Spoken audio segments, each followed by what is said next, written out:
வேதா கிட்ட சொல்கிறாங்க, நந்தினி இந்த மாதிரி தன்வி வந்து நீ பெத்த பொண்ணு கிடையாது, அதனால் வந்து உனக்கு எந்த உரிமையும் கிடையாது, அது எங்கள் வீட்டு பொண்ணு அவ, நீ வா தன்வி அப்படின்னு சொல்லிட்டு கூட்டிகிட்டு போயிடுறாங்க. அதனால் வேதா மனசு கஷ்டப்பட்டு அழறாங்க.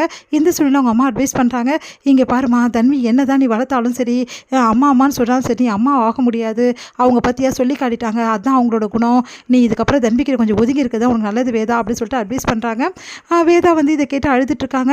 இங்கே வந்து தன்வி வந்து ரொம்ப மனசு கஷ்டப்பட்டு அழுதுட்டுருக்கா. எல்லாரும் சொல்கிறாங்க இந்த மாதிரி பண்ணக்கூடாது, இதுக்கப்புறம் நீ அங்கே போகக்கூடாது அப்படின்னு சொல்லிட்டு கண்டிச்சுட்டே இருக்காங்க நந்தினி. தன்வி வந்து பத்து அழுதுட்டுருக்காங்க. அடுத்து வந்து தன்விக்கு திடீர்னு ஜுரம் வந்துடுது. அதனால் எல்லாருமே அதிர்ச்சி அடைகிறாங்க. உடனே டாக்டரை கொடுத்து காட்டும் போது அம்மா அம்மான்னு சொல்லிட்டு அழுதுட்டுருக்கா தன்வி. உடனே பார்த்துட்டு வந்து வேதா அவங்க வந்தால் தான் சரியாகும், அவங்க அம்மா இருந்தால் ட்ரீட்மெண்ட் அப்படின்ற மாதிரி டாக்டர் சொல்லிடுறாங்க. அதனால் என்ன பண்ணுறதுன்னு யோசிச்சுட்டு இருக்கும்போது விக்ரம் வந்து ஒரு முடிவு எடுக்கிறாரு. உடனே வேதா கிட்ட கூட்டின்னு போகிறாரு. அப்போ வந்து வேதா பேச மறுக்கிறாங்க. அம்மா என்கிட்ட பேச மாட்டிங்களா, இங்கே பாருங்கள் நான் என்ன வந்து வரைஞ்சிருக்கேன்னு பாருங்கள் அப்படின்னு சொல்லிட்டு காட்டினோன்னே பார்த்தா வேதாவோட ஃபோட்டோ வந்து வரைஞ்சிருக்காங்க உருவத்தை தன்வி.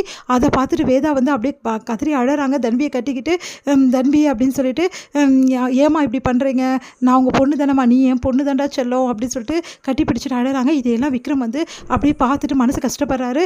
உடனே யோசிக்கிறாரு, இவ்வளோ நேரம் வந்து என் மனசு வந்து ஒரு நிலையிலே இல்லை, நான் யோசிச்சுட்டே இருந்தேன், என்ன உண்மைனே என் கண்ணுக்கு தெரியல, ஒன்றுமே புரியாமல் யோசிச்சேன், குழம்புன என் மனசை வந்து உங்களோட 2 பேரோட அன்பு வந்து தெளிய வச்சிச்சு.